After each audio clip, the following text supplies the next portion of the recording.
The morning of September 27th, 1942, somewhere in the South Atlantic between Brazil and Africa. The fog was so thick that visibility dropped to less than 500 yards. On the bridge of the SS Stephen Hopkins, a Liberty ship just 4 months out of the shipyard, third mate Walter Nyberg squinted through the haze, checking his watch. 7:54 a.m. In 6 minutes, his watch would end, and he could grab breakfast. Then the fog parted like a curtain, and Nyberg's blood turned to ice. 2 ships materialized from the mist, less than 1,000 yards away. One flew the German naval ensign, the other bore the rising sun of Japan. The Stephen Hopkins, with its single 4-inch gun and a crew of merchant sailors who'd never fought a naval battle, had just stumbled into 2 of the most feared commerce raiders in the Atlantic. If you're enjoying this deep dive into the story, hit the subscribe button and let us know in the comments from where in the world you are watching from today. What happened next would shatter every assumption about merchant sailors, about Liberty ships, and about the mathematics of naval combat. In 37 minutes of savage fighting, these civilian sailors would do something that no Allied warship had managed in 3 years of hunting. They would sink a German surface raider in a straight fight, trading blow for blow, until one of them went to the bottom. This is not just the story of one ship's last stand. It's the story of how ordinary men, sailing in a mass-produced vessel that critics called a tin can, discovered reserves of courage they never knew existed. It's about how the very design flaws that made Liberty ships vulnerable also made them capable of the impossible. And it's about how one morning's chance encounter in the fog would prove that heroism isn't reserved for warriors. Sometimes it belongs to whoever's there when history calls. The Stephen Hopkins was born on April 14, 1942, at Kaiser's Richmond No. 2 yard in California, hull No. 473. She slid down the ways in just 56 days, another triumph of Henry Kaiser's assembly line revolution. Her construction crew included former grocery clerks, a jazz musician, and 3 grandmothers who'd learned to weld just 8 weeks earlier. They built her not for beauty, but for function. 441 feet long, 57 feet wide, with a cargo capacity of 10,800 tons. But the Hopkins carried something unique that most Liberty ships didn't. Because she was headed for the dangerous South Atlantic run, the Navy had mounted additional armament. Along with the standard stern-mounted 4-inch gun, she carried 2 37mm cannons amidships and 6 machine guns. It wasn't much by warship standards, but it was more than most merchant vessels could claim. Her crew reflected the strange democracy of the merchant marine. Captain Paul Buck, 42 years old, had been sailing commercial vessels since 1920. His chief mate, Richard Moczkowski, was the son of Polish immigrants who'd worked his way up from deckhand. The engine room was run by Rudy Rutz, a German-American from Milwaukee whose cousins were fighting on the other side. The gun crew included Navy Armed Guard sailors barely out of high school, commanded by Ensign Kenneth Willett, who'd been teaching mathematics in Iowa just 6 months earlier. These men weren't warriors. They'd signed up to haul cargo, not fight battles. The merchant marine recruited anyone who could work: former convicts, aliens, men too old or too young for military service. The pay was good, $125 a month plus war bonuses, but everyone knew the price. By September 1942, German U-boats were sinking Allied merchant ships at a rate of 3 per day. The merchant marine's casualty rate was higher than any military service except the Marines. Hopkins left San Francisco on May 23rd with a cargo of ammunition, explosives, and drummed aviation fuel. She sailed first to Melbourne, then to Durban, South Africa, where she unloaded most of her deadly cargo. On September 8th, she departed Cape Town for Paramaribo in Dutch Guiana, carrying a mixed load that included 4,000 tons of monazite sand, valuable for its thorium content used in gas mantles and industrial processes. Captain Buck chose to sail alone rather than wait for a convoy. Convoys were safer but slow. By sailing independently, he could make better time and earn his crew higher bonuses. It was a calculated risk, one that hundreds of merchant captains made every month. The Hopkins could make 14 knots on a good day, faster than most submarines could travel surfaced. Buck figured speed, and the vast emptiness of the South Atlantic would be their protection. For 19 days, it worked. They zigzagged across 4,000 miles of ocean without seeing another ship. Then came the morning of September 27th. The Hopkins was making 8 knots through patchy fog, her engines thrumming steadily, when fate intervened. The 2 ships that emerged from the fog represented one of Germany's most successful commerce raiding operations. The Steer, originally the cargo ship Cairo, had been converted into an auxiliary cruiser. She displaced 4,700 tons and carried 6 5.9-inch guns, powerful enough to engage light cruisers. Her companion was the Tannenfels, a blockade runner carrying rubber and copra from Japan. The Steer had already sunk 4 ships in her 5-month career. Her captain, Horst Gerlach, was a careful hunter who used disguise and deception to get close to his prey. The Steer could masquerade as a neutral vessel, then drop her false panels to reveal her guns. By the time victims realized the trap, it was usually too late. But this morning was different. The fog that had hidden the raiders also hid their prey. When the 3 ships spotted each other simultaneously, they were already within killing range. No time for deception, no time for maneuvering, just the naked mathematics of firepower. The Steer had 6 5.9-inch guns. The Tannenfels had smaller weapons but could still contribute. Together, they could throw 10 times the weight of shells that the Hopkins could answer with. At 7:58 a.m., Captain Gerlach ordered his signalman to flash the international code for stop immediately. Captain Buck read the signal and made a decision that would define the next 37 minutes. Instead of stopping, he ordered the engine room to give him everything they had. The Liberty ship, never designed for speed, began to accelerate. Black smoke poured from her stack as Chief Engineer Rutz pushed the triple expansion engine beyond its limits. Then Buck did something extraordinary. He ordered his single 4-inch gun to open fire. A merchant ship, outnumbered and outgunned, was choosing to fight rather than surrender. Ensign Willett's gun crew, kids from Iowa and Nebraska who'd been practicing on empty barrels thrown overboard, suddenly found themselves in a real naval battle. The first shot from the Hopkins fell short, the second went wide, but the third found its mark, striking the Steer near the waterline. For a moment, nobody on either ship could believe it. A Liberty ship, built in 8 weeks by housewives and teenagers, had just drawn first blood against a German raider. Gerlach's response was swift and brutal. All 6 of the Steer's guns opened fire, sending 5.9-inch shells screaming across the water. The first salvo bracketed the Hopkins, sending towers of water higher than her masts. The second salvo found her. Shells punched through her thin hull like it was paper, exploding in her holds, tearing through bulkheads, turning steel into shrapnel. Her 4-inch gun maintained a steady rhythm. 1 shell every 45 seconds. The 37mm cannons joined in, their rapid crack adding to the thunder. Even the machine gunners opened up, knowing their bullets couldn't penetrate the raider's hull but hoping to suppress the enemy's anti-aircraft guns and secondary positions. Edwin O'Hara, an 18-year-old Navy gunner from California, would later describe the sound as unlike anything he'd ever heard. Not just the guns, but the shells hitting steel, the whistle of shrapnel, the groaning of twisted metal, and underneath it all, the steady throb of the Hopkins engine, still driving them forward. 5 minutes into the battle, a German shell destroyed the Hopkins radio antenna. No distress signal could be sent. They were alone, beyond help, fighting a private war in an empty ocean. Another shell hit the No. 3 lifeboat, turning it into splinters. Shrapnel swept across the deck, cutting down anyone exposed. Second mate, Joseph Lehman, was struck in the leg, but refused to leave his post. He continued directing the gun crews, shouting corrections over the roar of battle, blood pooling in his shoe. In the engine room, temperatures soared past 130 degrees as Rutz and his men kept the boilers at maximum pressure, knowing that speed was their only hope of survival. The Tannenfels had initially held back, but now she closed in from the port side, adding her guns to the bombardment. The Hopkins was caught in a crossfire, shells coming from 2 directions. Her hull was perforated in dozens of places. Fires broke out in 3 different holds.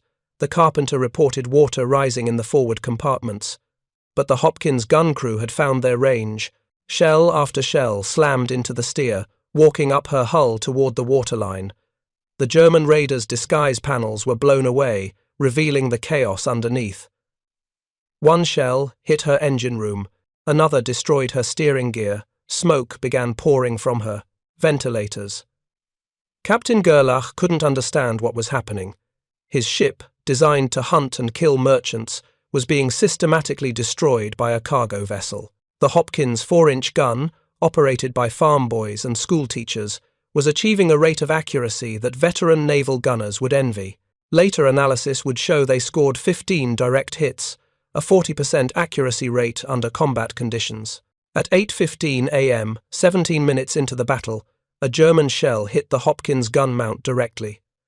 The explosion killed third mate Walter Nyberg instantly. He'd never gotten that breakfast.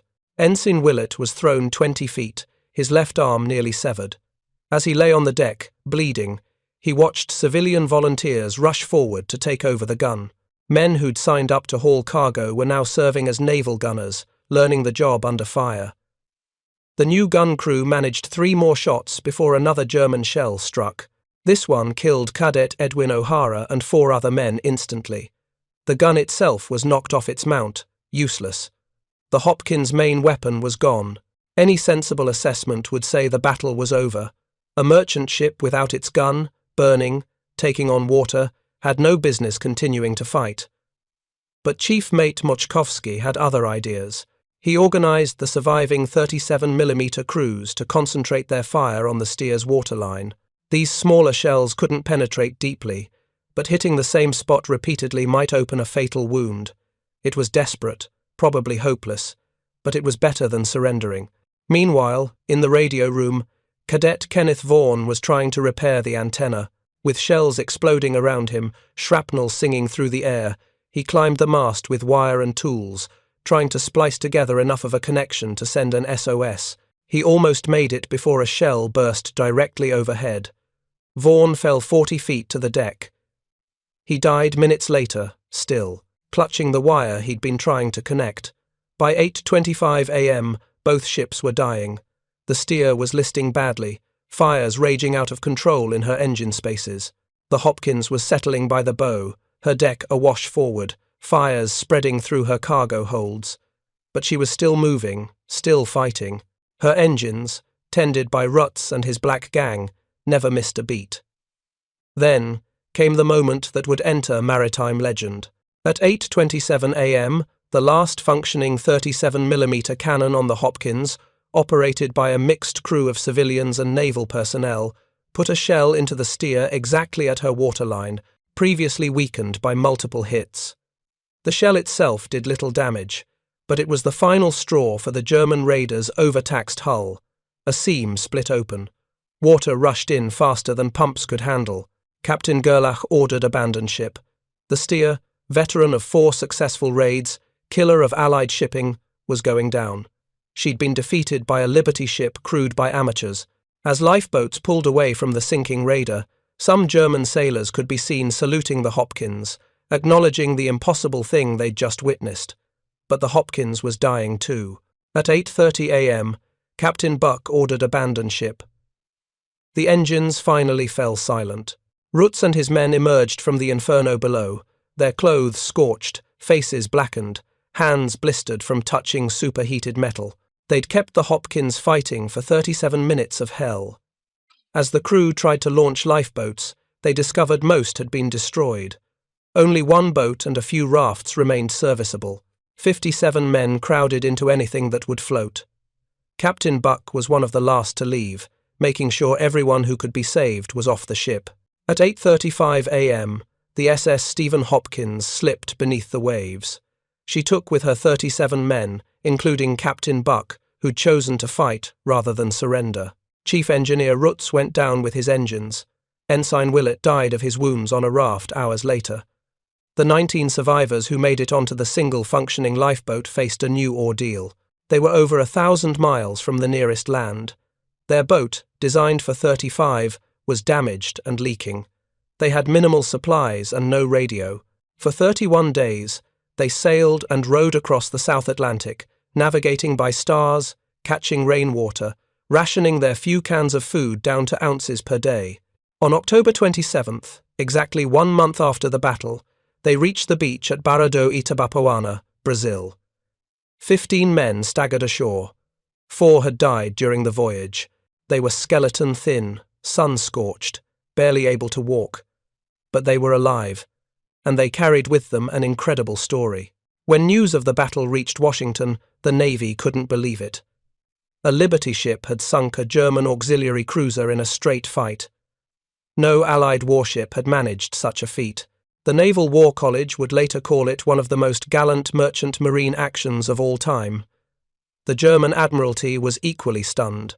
The Stier's survivors, rescued by the Tannenfels, reported that they'd been defeated by extraordinary gunnery from a mere merchant ship. Captain Gerlach, who survived, would spend the rest of the war trying to explain how his powerful raider had been sunk by a cargo vessel. But the real significance went deeper than one battle. The Hopkins proved something that would echo through the rest of the war. Those Liberty ships, dismissed by critics as ugly ducklings, welded together by amateurs, could fight when cornered. Their crews, ordinary men who'd signed up to haul cargo, possessed courage equal to any Navy's sailors. The Hopkins story spread through the merchant marine like wildfire. Other Liberty ship crews began drilling harder with their guns. The Navy increased armament on merchant vessels. More importantly, morale soared. If the Hopkins could sink a raider, maybe they weren't just helpless targets. Maybe they could fight back. If you find this story engaging, please take a moment to subscribe and enable notifications. It helps us continue producing in-depth content like this.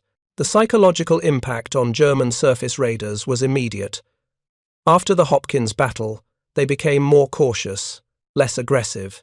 The idea that any merchant ship might fight like the Hopkins did introduced doubt into their calculations. The Kriegsmarine's surface raiding strategy, already under pressure from other factors, never recovered its early confidence. In the broader context of the Battle of the Atlantic, the Hopkins represented a turning point in merchant marine mentality. These weren't just victims anymore. They were combatants, capable of extraordinary feats when pushed. The U.S. Maritime Commission would eventually recognize 42 Liberty ships for combat action. None matched the Hopkins' achievement, but all carried her spirit. The Hopkins herself became legend. Her name was given to a new Liberty ship, launched in 1943. That second Hopkins would serve through the war and survive, carrying the memory of her predecessor across the same waters where the first had fought and died. Merchant sailors would touch her nameplate for luck before dangerous voyages. But perhaps the most profound transformation was in how America saw its merchant marine. Before the Hopkins, they were brave but passive, heroes for sailing into danger but not for fighting. After the Hopkins, they were warriors in their own right. Congress would eventually pass legislation giving merchant mariners veteran status, recognizing that they'd fought the war as surely as any uniformed service. The technical lessons were equally important. The Hopkins' accurate gunnery under impossible conditions led to improved training programs. The Navy studied the battle to understand how civilian sailors had achieved such remarkable accuracy. The answer lay partly in the gun mount's design, which Kaiser's engineers had slightly modified for easier operation, and partly in the desperate determination of men fighting for their lives. The Liberty ship program itself accelerated after the Hopkins battle. If these ships could fight, they deserved the best possible chance to survive. Better guns were installed. Improved damage control equipment was added. The welded construction that critics had questioned proved its worth. The Hopkins had taken tremendous punishment before sinking, far more than a riveted ship could have absorbed. By war's end, 2,710 Liberty ships had been built. 217 were lost to enemy action, but each one that sailed carried the knowledge that they weren't helpless. The Hopkins had proven that even a mass-produced cargo ship could stand and fight, that even civilians could be heroes, that sometimes, against all odds and logic, David could still beat Goliath. The story resonates even today in maritime traditions. At the U.S. Merchant Marine Academy at Kings Point, New York, the Hopkins battle is taught as a defining moment. Young cadets learn not just the tactics, but the deeper lesson that ordinary people in extraordinary circumstances can achieve the impossible. The Academy's memorial chapel contains a plaque listing the Hopkins dead, and every graduating class hears their names read aloud. In Richmond, California, where the Hopkins was built, a monument stands at the former Kaiser shipyard. It remembers not just the ships, but the transformation they represented. How a nation of farmers and clerks became the arsenal of democracy, how assembly line methods revolutionized shipbuilding, and how one ship, built in 56 days, proved that mass production didn't mean mass mediocrity. The German perspective offers its own lessons. Admiral Karl Dönitz, commander of the Kriegsmarine submarine force, would later write that the Hopkins battle demonstrated the futility of surface raiding against determined opposition. The loss of the Steer, one of only 9 German auxiliary cruisers, for the price of a single Liberty ship, was a trade Germany couldn't afford. After 1942, German surface raiders became increasingly rare, partly due to the Hopkins example. The survivors of the Hopkins received heroes' welcomes when they finally made it home. Second mate Joseph Lehman, who'd continued directing fire despite his wounds, received the Merchant Marine Distinguished Service Medal. Several others received mariners' medals, but most simply returned to sea, signing aboard other Liberty ships, carrying their experience forward. One survivor, George Cronk, would sail on 3 more Liberty ships before war's end. He later recalled that he never felt helpless again after the Hopkins. "We knew we could fight," he said in a 1980 interview. "We knew these ugly ships could take punishment and dish it out. That knowledge changed everything." The Hopkins battle also influenced post-war merchant marine design. The concept of armed merchantmen, validated by the Hopkins' success, became standard during the Cold War. The Ready Reserve Fleet, maintained for emergency sea lift, included vessels specifically designed to defend themselves. The Hopkins had proven that merchant sailors, given the tools, could be trusted to fight. In the evolution of naval warfare, the Hopkins represents a unique moment. She was neither warship nor pure merchant vessel, but something in between. Her battle demonstrated that the traditional categories of naval combat were breaking down. In total war, everyone was a potential combatant. The Hopkins' civilian sailors had proven themselves equal to any naval crew when survival was at stake. The broader implications for Liberty ship crews were transformative. After the Hopkins, they knew they weren't just targets. They had agency, the ability to fight back, even against overwhelming odds. This psychological shift improved morale across the merchant fleet. Sailors who might have been paralyzed by fear found courage in the Hopkins example. If those men could fight a surface raider for 37 minutes, surely others could face submarines and aircraft. The Hopkins also changed how the Navy viewed merchant marine gunnery training. Before the battle, armed guard training was often perfunctory, assuming merchant ships would rarely need to fight surface vessels. After the Hopkins, the training intensified. Merchant gun crews began practicing with the same seriousness as naval gunners. The result was improved defensive capabilities across the entire Liberty fleet. In the shipyards, the Hopkins story became motivation. Workers who'd built her took pride in how well she'd fought. The welders, riveters, and fitters understood that their work mattered, that the ships they built in weeks could stand up to purpose-built warships. Production rates increased not just from improved techniques, but from improved morale. Every Liberty ship launched was a potential Hopkins, capable of the extraordinary. The German Navy's reaction was equally telling. The Tannenfels, which survived the battle, reported the encounter in detail. German naval intelligence struggled to understand how a merchant ship had fought so effectively. They examined the Liberty ship design, looking for hidden strengths. What they found was simplicity itself. A basic ship design, decent guns, and extraordinary human courage. This led to changes in German raider tactics. After the Hopkins, auxiliary cruisers were ordered to be more cautious when approaching merchant vessels. The element of surprise became even more critical. The psychological advantage raiders had enjoyed, the assumption that merchants would surrender when faced with superior firepower, was gone. Every encounter now carried the risk of another Hopkins. The battle's influence extended to Japan as well. The Imperial Japanese Navy, which had observers aboard the Tannenfels, studied the engagement carefully.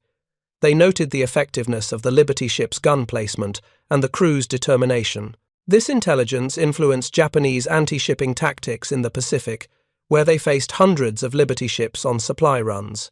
For the Liberty ship program itself, the Hopkins became a symbol of validation. Henry Kaiser had promised ships that could be built quickly and serve effectively. The Hopkins had proven that these mass-produced vessels were more than just floating cargo holds. They were capable of heroism, of standing against impossible odds, of writing their own chapter in naval history. The Hopkins story also influenced merchant marine recruiting. Young men who might have chosen other services were drawn to the merchant marine by the Hopkins example. Here was a chance to serve, to fight, to be part of something heroic, without the rigid structure of military life. The Merchant Marine's recruitment posters began featuring armed Liberty ships, promising adventure and the chance to fight back. In the immediate aftermath of the battle, the Navy ordered increased armament for all Liberty ships operating in dangerous waters. The standard single 4-inch gun was supplemented with additional anti-aircraft weapons and sometimes a forward 3-inch gun. The Hopkins had proven that merchants would use whatever weapons they were given. The question became how much firepower could be added without compromising cargo capacity. The human dimension of the Hopkins story resonated far beyond maritime circles. These were ordinary Americans, many with families, who'd chosen to fight rather than surrender. Their sacrifice embodied the democratic ideals the Allies claimed to defend. In death, Captain Buck and his men became symbols of citizen courage, proof that heroism wasn't limited to professional warriors. The Hopkins battle also revealed an uncomfortable truth about maritime warfare. The distinction between combatant and non-combatant had always been fuzzy at sea, but the Hopkins erased it entirely. These civilian sailors had fought with more determination than many naval crews. The German survivors reported that the Hopkins crew had continued fighting even as their ship burned around them, behavior more expected from fanatics than merchant sailors. This raised philosophical questions that troubled both sides. If merchant sailors could fight like the Hopkins crew, were they legitimate military targets? The Germans argued yes, pointing to the Hopkins as proof that Allied merchants were combatants in disguise. The Allies countered that merchants only fought in self-defense, that the Hopkins had been attacked first. The debate would continue through the war and beyond, influencing international maritime law.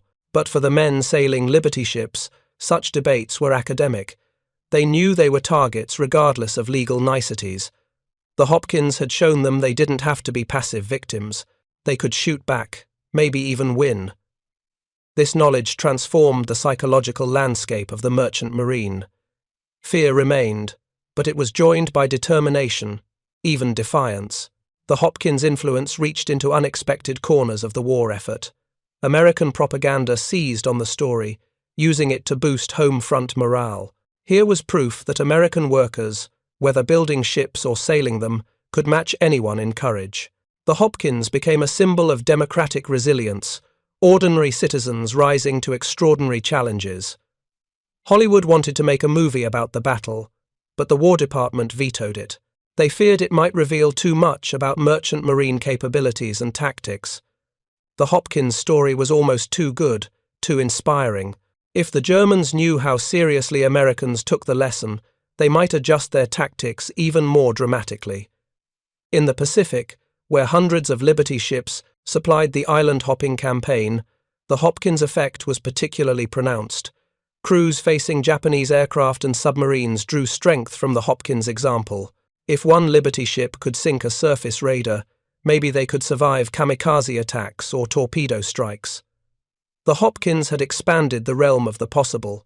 The technical analysis of the battle yielded surprising insights. The Hopkins 4-inch gun, a relatively modest weapon, had achieved remarkable accuracy under terrible conditions. Naval experts studied the engagement, trying to understand how civilian sailors had outshot a trained German crew. Part of the answer lay in the gun mount's design, which Kaiser's engineers had subtly improved for easier traverse and elevation. But the larger answer was human. The Hopkins gun crew had fought with the desperate precision of men who knew they had no second chance. Every shell had to count. This intensity of focus, born of mortal terror, had produced gunnery that would have impressed peacetime naval inspectors. Fear, properly channeled, could produce excellence. The Hopkins also influenced Liberty ship modifications throughout 1943. Engineers studied her battle damage, looking for ways to improve survivability. They reinforced gun positions, added splinter shields, improved ammunition handling. Every Liberty ship that followed carried lessons written in the Hopkins' blood and steel. The merchant marine training programs were revolutionized. Before the Hopkins, gunnery training was often treated as a formality. After, it became deadly serious. Mock battles were staged with increasing realism. Merchant gun crews were taught not just to operate their weapons but to fight like the Hopkins crew had, with determination bordering on ferocity. The story spread through Allied merchant fleets as well. British, Canadian, and Norwegian merchant sailors studied the Hopkins battle. If American civilians in a mass-produced ship could fight like that, what excuse did anyone have for not trying? The Hopkins became an international symbol of merchant marine courage, transcending nationality. In the submarine force, both German and American, the Hopkins battle influenced tactical thinking. If merchant ships would fight this hard against surface vessels, how might they respond to submarine attacks? The assumption that merchants would abandon ship quickly when torpedoed was questioned. Submarine commanders were warned that some merchants might fight to the last. The Hopkins survivors, those 15 men who'd endured 31 days in an open boat, became living legends. Their survival story was nearly as remarkable as the battle itself. Navigating by stars, catching rainwater in canvas, rationing food down to crumbs, they'd crossed 1,000 miles of hostile ocean. Their feat became part of merchant marine survival training, proof that determination could overcome impossible odds. George Cronk, one of those survivors, would later serve on 17 more voyages before war's end. He never forgot the Hopkins, carrying a piece of her shrapnel as a good luck charm. In a 1993 interview, shortly before his death, he reflected on what the battle meant. "We proved something that day," he said. "We proved that ordinary guys who just wanted to do their job and go home, could be heroes when pushed. That's what America is really about." The Hopkins story influenced post-war maritime labor relations. Merchant mariners, pointing to battles like the Hopkins, demanded recognition as veterans. They'd faced enemy fire, fought back, died for their country. The fight for veteran status took decades, but when it finally came in 1988, the Hopkins was cited as evidence of merchant marine sacrifice. In Germany, the loss of the Stier led to soul-searching within the Kriegsmarine. How had one of their best auxiliary cruisers been defeated by a cargo ship? The official report blamed bad luck and fog, but privately, German officers acknowledged they'd underestimated American merchant sailors. The Hopkins had taught them that mass-produced didn't mean easily defeated. The broader Battle of the Atlantic was subtly shifted by the Hopkins' action. While one ship couldn't change the course of the war, the psychological impact rippled outward. U-boat commanders reported that American merchants were becoming more aggressive, more likely to ram submarines or fight back with deck guns. The Hopkins had shown them it was possible to win. For the Liberty ship program, the Hopkins provided ultimate validation. Critics who'd mocked Kaiser's production methods, who'd claimed the ships were death traps, were silenced. If a Liberty ship could defeat a purpose-built warship, they were more than adequate for their intended role. Production accelerated even further, reaching 3 ships per day by late 1943. The Hopkins also influenced the design of the Victory ships, the Liberty's successor. These vessels incorporated lessons from the Hopkins battle. Better gun positions, improved damage control systems, stronger hull plating around vital areas. The Victory ships were still cargo vessels, but they were cargo vessels that could fight if cornered. In the merchant marine academies, the Hopkins battle became required study. Future officers learned not just what happened, but why it mattered. The Hopkins demonstrated that merchant marine service wasn't just about seamanship and navigation. It was about courage, determination, and the willingness to fight when necessary. The Hopkins battle flag, recovered from the lifeboat and preserved by survivor George Cronk, was eventually donated to the American Merchant Marine Museum. Torn by shrapnel, stained with salt and blood, it became a sacred relic. New merchant marine officers would touch it during graduation ceremonies, connecting with the courage it represented. The economic impact of the Hopkins battle was subtly significant. Insurance rates for Liberty ships, which had been climbing due to losses, stabilized partly due to the Hopkins effect. If these ships could fight back effectively, they were better risks than pure victims. Lloyd's of London specifically cited the Hopkins when adjusting their wartime maritime insurance models. The Hopkins also influenced neutral nations' perception of American merchant shipping.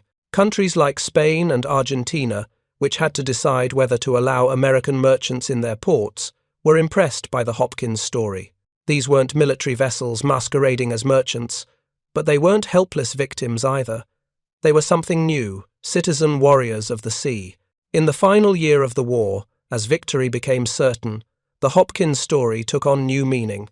She represented not just courage, but transformation. America had entered the war unprepared for maritime combat.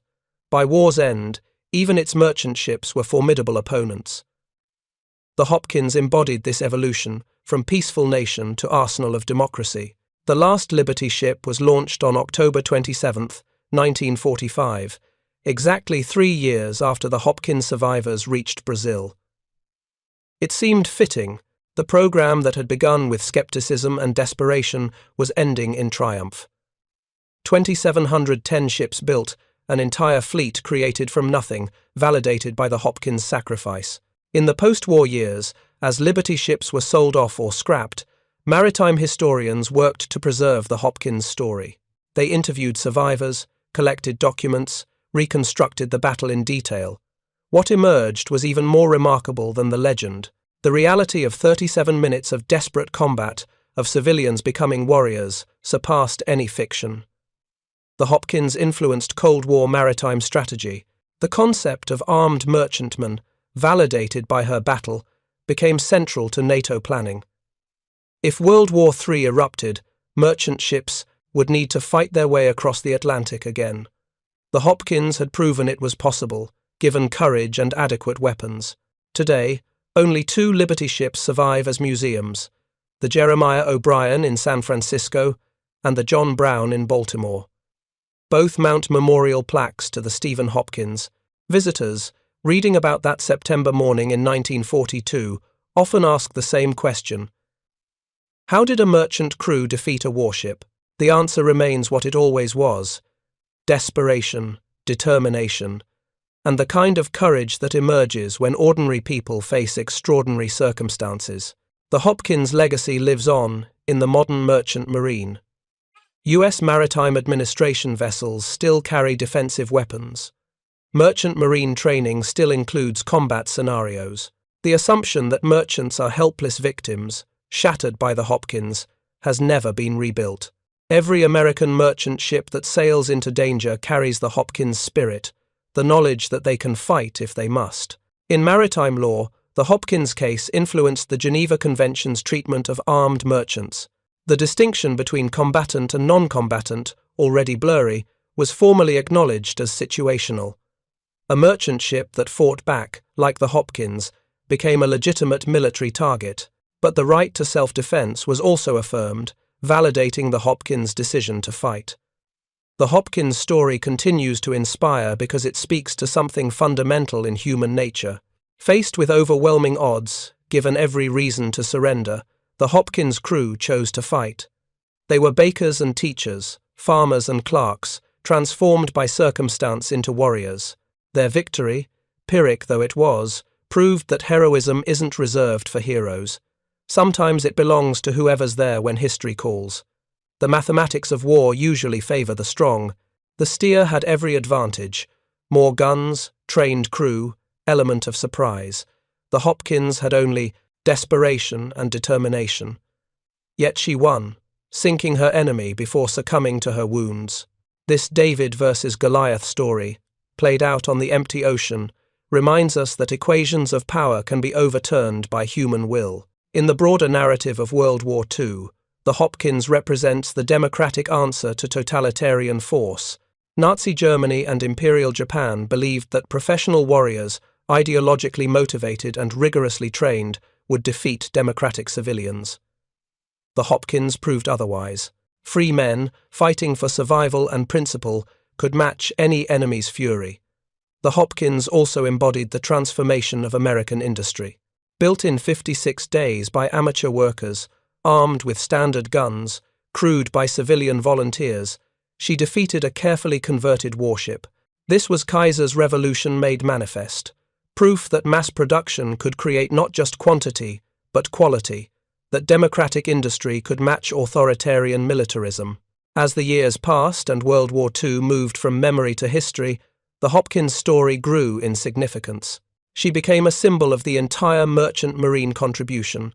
173,000 sailors who kept the supply lines open, suffering higher casualty rates than most military services. The Hopkins was their champion, proof that they were warriors too. Educational programs now use the Hopkins battle to teach principles beyond maritime history. Business schools study it as an example of innovation under pressure. Psychology courses examine it as a case study in group dynamics under extreme stress. Military academies use it to demonstrate that superior firepower doesn't guarantee victory. The Hopkins story challenges comfortable assumptions about war and warriors. These weren't trained killers or ideological fanatics. They were ordinary men who discovered extraordinary courage when cornered. Their victory suggests that heroism is more common than we think, waiting dormant in ordinary people until circumstances demand its emergence. In the 21st century, as America faces new challenges, the Hopkins offers timeless lessons.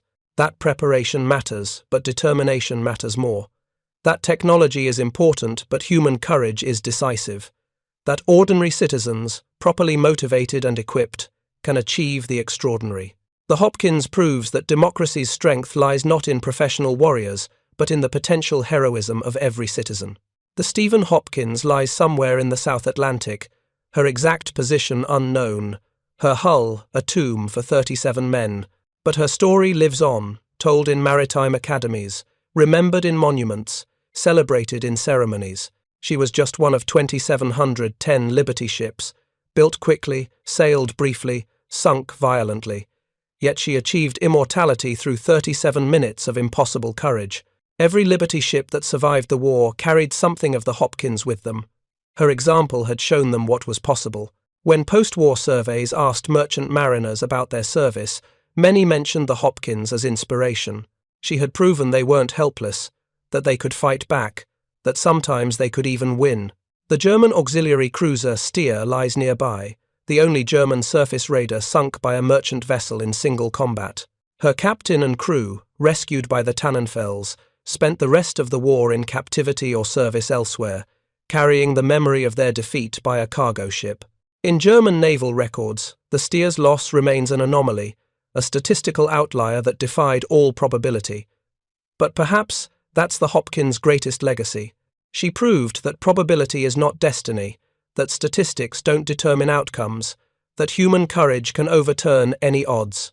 In 37 minutes of brutal combat, civilian sailors in a mass-produced ship achieved what trained navies had failed to accomplish.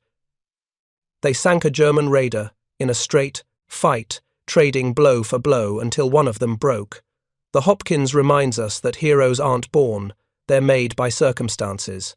That ordinary people, pushed to extremity, can discover reserves of courage they never knew existed. That a ship built in 56 days by housewives and teenagers can defeat a carefully crafted warship. That democracy's true strength lies not in its professional warriors, but in the potential heroism of every citizen. This is why the Hopkins matters, why her story endures, why maritime museums preserve her memory. She represents possibility, the chance that David can still beat Goliath, that courage can overcome firepower, that ordinary people can do extraordinary things. In a world that often seems dominated by insurmountable forces, the Hopkins whispers a different truth, that with enough courage, even impossible odds can be overcome.